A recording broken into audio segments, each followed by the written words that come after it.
مهمه جدا لكل الناس اللي ناويه تشتغل هيموداياليسيس اون بيسز. الكاينetics and plasma refilling. The starting forces كلنا عارفينه from the physiology with the capillary pressure, plasma collide pressure, and it is the forcing of the plasma refilling, including the interstitial fluid pressure and interstitial collide osmotic pressure. وبحب انوه الناس اللي عندها هايبوالبومينيميا دايما بيجي لهم مشاكل وانترا dialytic complication and hypotension. So we have a three pathway of the filtration, net fluids movement and reabsorption, and depending largely on the capillary hydrostatic pressure with net filtration pressure and venous pressure if the patient has congestive heart failure. So this is the inflammation increasing the filtration by hydrostatic pressure، ومش هنقدر نسحب كتير من العيانين عندهم septicemia due to venous capacitance and venodilatation، وبيقلل طبعا venous return والcardiac output. So patient with low albumin level as well patient with septicemia and toxemia should be monitored carefully during hemodialysis for filtration. Still up till now, all the clinical guidance in the volume status is the main side and main conclusion to observe your patient well by clinical.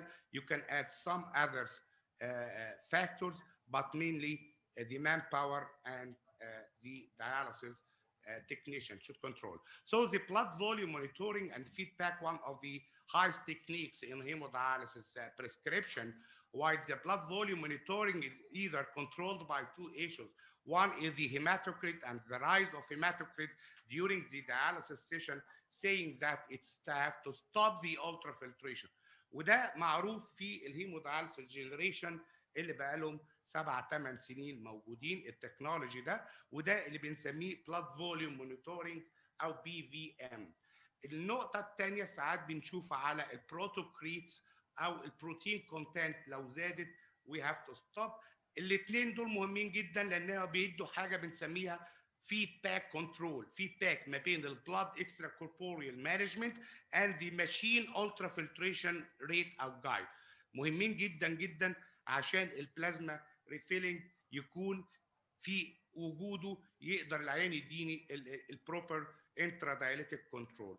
النقطه الثانيه المهمه جدا الافكت اوف كول فيرسس وورم دايلاسيت. معروفين ان الكول دايلاسيت will maintain vasoconstriction و prevent intradialytic hypotension، والهاير دايلاسيت temperature عنده العكس. المشكله في الفيري كول دايلاسيت كان induce low adequacy الى حد ما، لكن ما هوش بالتارجت او بالمشكله اللي هي الادفانتج اوف كول دي dialysate. So the cool dialysate maintain vascular constriction and decrease venous capacitance اللي بيحصل مع السبتسيميا او التوكسيميا، ومينيمال افكت on KT over V. So intradialytic hypotension can induce كل المشاكل دي either under dialysis and volume expansion, recurrent and cumulative ischemic insults to multiple organs, what's called organ stunning, we decreasing in nitric oxide production during hemodialysis. The association between hemodialysis and practice in all the studies، الناس اللي هي بتحتاج التكنولوجيا اللي تشتغل عليها سواء اذا كان البايو امبيدنس او other models، لكن الفاسيلتيز كلها concluded that routine orthostatic blood pressure measurements to assess dry weight، اقيس ضغط العين وهو داخل قاعد وواقف اشوف اذا كان في orthostatic hypotension ولا لا to reach the dry weight. clinical guide by edema jugular venous pressure. routine bioimpedance study to assess dry weight لوحدها مش كفايه، لكن لازم يكون معاها clinical judgment. So the Starling law, Frank Starling law كلنا عارفينه من الفسيولوجي. What I would highlight here in patients on dialysis with volume overload state, we have to evaluate the volume status regularly. The end diastolic volume هو المسؤول عن الستروك volume ومسؤول عن الكاردياك output up to a limit. So increasing the end diastolic volume بيقلل الستارلينج فورسز ده، بالتالي الكاردياك اوتبوت بتقل، وده اللي ممكن يحصل مع العيانين on regular hemodialysis واللي بنسميها D shaped heart. We patient with chronic excessive volume overload will have lower cardiac output and difficult ultrafiltration due to overstretch of the ventricular muscles. So نفس الحكايه progressive volume overload, right ventricular overload, impaired left ventricular contraction by pushing right ventricle toward the left ventricle, and finally decrease the cardiac output and intradialytic hypotension. في حاجات كتير ممكن تتعمل في الموضوع ده بس out of this talk. So this is the shaped heart والultrafiltration and the plasma refilling في الستارلينج فورسز ان ممكن البلاد فوليوم يقل من 5 ل 20% والبلازما ريفيلنج بتبقى فيها مشكله. طب هو قد ايه البلازما ريفيلنج؟ هنشوف دلوقتي النورمال او اللور بلازما ريفيلنج كان يعمل ايه. البور بلازما ريفيلنج اوتونوميك نيوروباثي، الناس اللي عندها اوتونوميك نيوروباثي، ineffective sympathetic nervous systems, factors leading to vasodilatations, eating on dialysis. مشكله كبيره جدا. الايتنج اون dialysis بيقلل البلازما ريفيلنج وبيزود الانترادايليتيك hypotension. So achieving evolemia using ultrafiltration during hemodialysis without inducing hemodynamic instability ده very major clinical challenge. البلازما ريفيلنج ريت في لاج بيريود حوالي نص ساعه، يعني البلازما كومبنسيشن اوف فلويد لوس اول نص ساعه من الدياليسيس بيبقى لاج بيريود، ما بتقدرش انها تعمل ريفيلنج. بعد كده بيزيد ويبتدي كونتينوسلي. طب بيزيد قد ايه؟ الماكسيمم بتاعنا مش كتير، وغالبا البلازما ريفيلنج بتكون اقل من الالترا فلتريشن ريت اللي احنا عاملينه. So this is after 30 minutes يبتدي البلازما ريفيلنج and continue. And the plasma refilling rate to ultrafiltration rate على مستوى الدياليسيس زي ما احنا شايفين بيبقى ستيبل بعد اول نص ساعه. يوجوالي الناس اللي بتزود صوديوم بيبتدي يعمل موفمنت للووتر وبيعمل بوزيتيف صوديوم بالانس، وبالتالي الانتردايليتيك بيريود بيبقى فيه العيان عنده ثيرست ويجي لك الجلسه اللي بعديها volume overload, and it is not completely recommended and prohibited even to increase sodium in dialysis. So ultrafiltration مع البلازما ريفيلنج الافريج بتاعي من 2 ل 6 مللي بير كي جي بير اور، مع الرغم ان الالترافلتريشن نت الترافلتريشن للبيشنتس تقريبا بيبقى 10 مللي بير مينيت. هاير الترافلتريشن بيعمل اورجان ستانينج، هاير دايلازيت صوديوم بيعمل ثيرست، كول دايلازيت بيعمل كارديوفاسكولار ستابيليتي، and low serum albumin مهم جدا بيبقى inaccessible water removal due to low oncotic plasma pressure, and subsequently we recommend albumin infusion in some patients with hypoalbuminemia prior to dialysis. So this is the plasma refilling, and when we go to the second part of the kinetics of different molecules, we have 3 parts: the generation, equilibrium, and the rebound. جنريشن واحد ست بيت قاعده، جنريشن قليل واحد بينزل يشتغل كتير وبياكل كتير، جنريشن اكتر. الايكوليبريم during dialysis and rebound immediately post dialysis. الفوليوم اوف ديستريبيوشن والكاينيتيك موديلنج مهم جدا ان انا ابقى فاهم يعني ايه. يعني ابقى فاهم السوليدز ده موجوده قد ايه انترافاسكولار وقد ايه انترستيشال وقد ايه انتراسيلولار، وابقى فاهم ان السوليدز ده كان موف فريلي اور نوت موف فريلي، لان ده الكاينيتكس اللي هتقول لي الدياليسيس بريسكريبشن. طبعا اليوريا از ماركر هو اسهل مولكيول تطلع من السيلز وتطلع من البلاد. So it's a false, and KT over V says nothing in dialysis adequacy. Dialysis time is still the major part. Clinically عندي مشكله كبيره بنشوفها اللي هي vascular recirculation، والريسيركيليشن عندي نوعين من الريسيركيليشن، واحد مشهور ومعروف اللي هو الشورت لوب، واحد غير معروف اللي هو كارديو بالمونري ريسيركيليشن within the cardiovascular system. طيب اعرفهم ازاي بسرعه كده؟ ببساطه شديده الكارديو بالمونري ريسيركيليشن meaning that the blood does not pass to the tissue، بتطلع من الهارت على الفيستولا على الدياليس، لكن ما بتاخدش الميتابولايتس اللي هم طالعين من الاذر تيشو، وده لونج لوب بنسميها لونج لوب ريسيركيليشن غير الشورت لوب ريسيركيليشن في الارتيريو فينس فيستولا. انا عندي بلاد طالع من الديالايزرز رايح للهارت، يرجع المفروض يروح للتيشو، لكن هنا السيستميك تيشو باي باسنج السيستميك تيشو في الجزء ده ويرجع تاني على الدايلايزر، وبالتالي الريباوند بيبقى عنيف جدا. طب يزيد امتى الكارديو بالمونري باي باس؟ كل ما اعلي البلاد فوليوم اللي بيسحب من الدياليسيس الكيو بي، كل ما هزود الكارديو بالمونري باي باس. او لو كانت الفيستولا الفلو بتاعها اكتر من 2 لتر.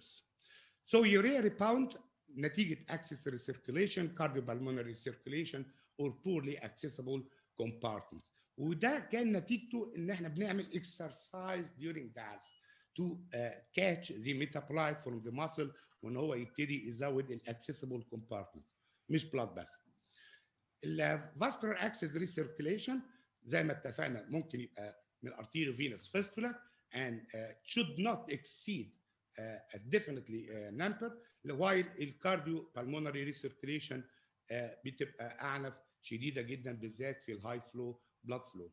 سو الحالات اللي بيبقى فيها most common causes of vascular recirculation, high grade venous stenosis, inadequate arterial blood flow rate, close proximity الابرتين قريبين مع بعض او misdirection of the arterial and venous needles placement.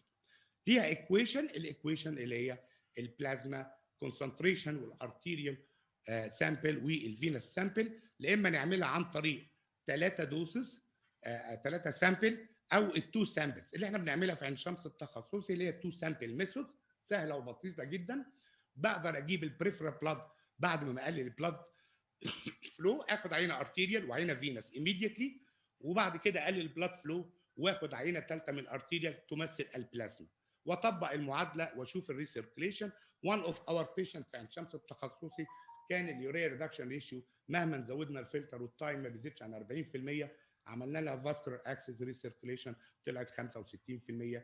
انا فوق ال 10% بقول ده في فاسكولار اكسس ريسيركيليشن، فكان عنيف جدا وكان خلاها ان احنا نغير الفاسكولار اكسس. So this is the two types, either the 3 needle محدش بيستخدمها او ال 2 needle method، وده الطريقه اللي احنا بنستخدمها ان احنا بناخد عينه من البلاد sample during the dialysis procedure, one sample prior to dialyzer، عينه قبل الفلتر وعينه بعد الفلتر، وبعد كده بقلل البامب وابتدي اخد عينه من الارتيريال لاين على اساس ان ده البلازما واطبق المعادله. طيب ده بالنسبه لي ممكن السمول دايلايزر او الويك فاسكولار اكسس او كارديو بالمونري ريسيركيليشن او ليميتد كيو دي او اي في فيستولا نيدز، كل ده بقى على طول بيديني المشاكل اللي احنا شايفينها اللي هي starting من ineffective clearance rebound blood dialysate mismatch and hemolysis. لو الفيستولا نيدز ضعيفه ممكن يحصل انترا داياليتيك هيموليسيس. الكومبارتمايزيشن لاخر جزء في المحاضره، يعني ايه compartmentalization of solids؟ معناها concentration of solids in different body compartments. الميجور body compartments blood, plasma, water and interstitial and cellular. في compartmentalization تاني لما نيجي نتكلم على الفوسفورس هنلاقي ان في fourth compartmentalizations اللي هو اكتر من 95 90% منه موجود في البون. كل ده بنسميه الكومبارتمنتاليزيشن. whatever انا بعمل dialysis لازم should include the middle molecules to be removed، لكن still التايم استخدم هاي فلكس، استخدم فلتر كبير، اعمل كل حاجه اللي انا عايزها ويل اند جود، لكن 4 ساعات مينيمم. ليه؟ for the seeking of the rebound، عشان يبقى عندي اكسس من الثيرد والفورث كومبارتمنت. لما نيجي نتكلم عن البوتاسيوم عندي مشكلتين في الموفمنت اوف solids من السيلز، either الباسيف ديفيوجن والفاسيليتيتد ديفيوجن in physiology. البوتاسيوم does not obey this، وبالتالي اليوريا ممكن تبقى بالباسيف ديفيوجن. لكن المشكله في الهايبوتونستي والهايبرتونستي during dialysis، الناس اللي هي عندها هايبوتونيك او هايبرتونيك فلويدز بتبقى فيها مشكله وان سام انستانس. طب تعالوا نشوف البوتاسيوم. البوتاسيوم من الحاجات المهمه جدا. لو عيان جايين عيان عنده هايبر كاليميا بوتاسيوم 7، وات از ذا سيناريو؟ البوتاسيوم والصوديوم ده اكتيف ترانسبورت يعتمد على الصوديوم بوتاسيوم اي تي بيز، وبالتالي الاكيوميليشن اوف بوتاسيوم بيبقى سهل جدا جدا، بس صعب جدا جدا ان انا اشيله من السيلز. dialyzer clearance from only available plasma water، والبلازما ووتر دي هو اللي فيها البوتاسيوم. red blood cells does not move potassium اثناء الدياليسيس، يعني البوتاسيوم اللي في السيلز في الريد بلاد سيلز ما بتطلعش بوتاسيوم، يبقى الاكسسبل بس في البوتاسيوم هو البلازما ووتر. ده باي سمبل ديفيوجن هو حوالي 36 ملي مول، اصغر بكتير من اليوريا، لكن ده example of compartmentalization. Reduced amount of solid removal during dialysis, overestimation of solid removed والrebound effect. لو انا ما فهمتش الكومبارتمنتيزيشن مش هقدر افهم الدياليسيس ان ديتيلز، ويعتمد على النمبر اوف كومبارتمنت زي ما قلنا في الفوسفورس او اذر. الكل عشان ما اخشش في حسابات صعبه جدا، هو كله بيتكلم على الكومبارتمنتيزيشنز او الكاينيتكس بتاعتي على الاكسسبل والجنريشن زي ما اتفقنا اللي هي الجي والانترا سيلولار والانترا فاسكولار كومبوننتس والبوتاسيوم والاذر سوليد جنريشن علاوه على الدايلايزر كليرنس. اخر حاجه نفكر فيها في الاديكوسي هو الدايلايزر كليرنس. لازم يكون بنعتمد على الفلكس، ما يهمنيش يوريا كليرنس، اعتمد على الهاي فلكس او الهيموفلتريشن، وبعد كده ابص على التايم فور ريموفل. اخر حاجه مهمه جدا في النقطه دي، لو العيان عنده ريزيدوال رينال فانكشن بيريحني كتير جدا وبيتحسن كتير جدا. الكي سي والديفيوجن هو انتر كومباتمنتال كليرنس، وده سهل ان هو يتلاقى. الانكريز التريتمنت تايم او تريتمنت فريكونسي بيساعد جدا ان انا احافظ على الكي في من غير ما اغير في اي بارامتر تاني.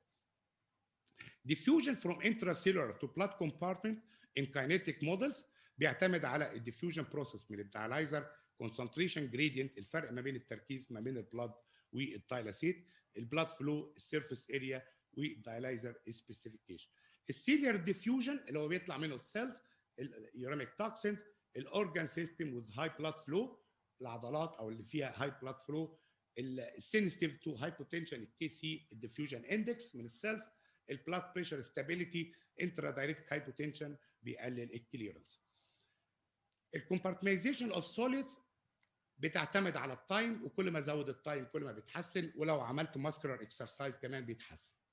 طيب البوتاسيوم في بالانس مهم جدا لازم اخد بالي منه، ان البوتاسيوم could be removed من اول ساعتين ثلاثه وبعدين بيزيد. بالنسبه لليوريا الريباوند بتاعها اقل بكتير جدا، لان السيلر اكيليبريم بيبقى سهل، والريموفال اوف يوريا من السيلز بيبقى سهل جدا. الكومبارتمنتيزيشن الثالث اللي انا ممكن الاقيه غير السيل ممبرين والانترستيشيوم والبلازما، لو عندي اي حاجه تاني موجوده فيها اكيوميليشن اوف توكسين. عندي اثنين مهمين جدا اخد بالي منهم، الفوسفورس والبيتا 2 مايكروجلوبين، لان الكومبارتمنتيزيشن بتاعهم واسع جدا جدا عن اليوريا والاذر. البوتاسيوم زي ما اتفقنا عندي مشكله، العين لو جه بوتاسيوم واقل من 4.5 وابتدى جلسه، او جه اكتر من 5.5 بيعمل لي مشكله. فالبالانس اللي هو الاوبتيمم ان البري داياليسيس بوتاسيوم من 4.5 ل 5.5، لانه رابيد شيفت ورابيد ريباوند. بيتشال قد ايه تقريبا في الداياليسيس سيشن؟ تقريبا بيتشال حوالي 100 ملي مول من البوتاسيوم لو انا اديت للعيان حقه في الوقت. وانس ان هو باول ساعتين العين اللي جاي لي بوتاسيوم بتاعه 7 بينزل على طول ل5، لكن بعد كده بيحصل له على طول ريباوند. الريموفال اوف بوتاسيوم ديبند اون ديفيوجن بروسيس، فيري سمول موليكيولز بتتشال بسرعه جدا، لكن الريباوند بتاعه عالي. ادويه كتير بتزود البوتاسيوم ناخد بالنا منها اثناء العيان اللي بياخد ادويه، اهمهم هنا الديجوكسين، لو العيان بياخد ديجوكسين لانه طبعا بيقفل الصوديوم بوتاسيوم ايتيبيز. هيبرين في حد ذاته ممكن يعمل هايبركليميا. الريسك للسادن كاردياك ارست معروفه جدا ان هو استخدمت دايلاسيت بوتاسيوم اقل من 2 ملي مول، عشان كده اتس فوربيدن ومش موجود خلاص. عندي دايلاسيت بوتاسيوم لا اما 2 لا اما 3.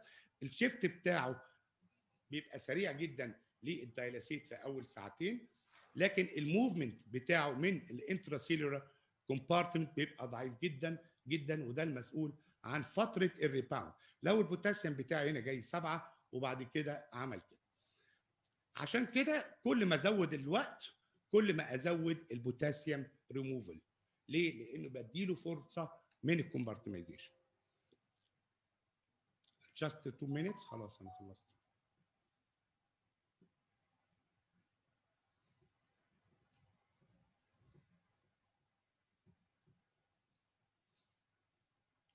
طيب نسيب البوتاسيوم والاي تي بيز خلاص، هنخش على حاجه ثانيه من الحاجات المشهوره جدا اللي هي الفوسفورس. البوتاسيوم ريموفال هيعتمد مينلي لو فلكس زي هاي فلكس، لكن التايم فاكتور هو الاساسي. لو عين جاي لي بوتاسيوم بتاعه 7 او 8 وغسلت له، متوقع ان انا اغسله تاني اوفر نايت بعد 6 8 ساعات او 12 ساعه ممكن ندخله دياليسيس ستيشن تاني. طيب عشان التايم هنخش على الثري كومبارتمنت، واشهر حاجه في الثري كومبارتمنت هو الفوسفورس، لان الفوسفورس افيلابيلتي للتوتال بودي ستورز بيبقى موجود بره البلاد. طب هل الفوسفورس بيفرق معايا كتير في الدياليسيس ما بين لو وهاي وهيموداي فلتريشن؟ عشان ما حدش يضحك علينا، لا. هو اللي بيفرق الوحيد التايم، هو التايم فاكتور اللي بيزود الفوسفيت كليرتي. طب هل الفوسفورس توكسين بيرسي؟ توكسين.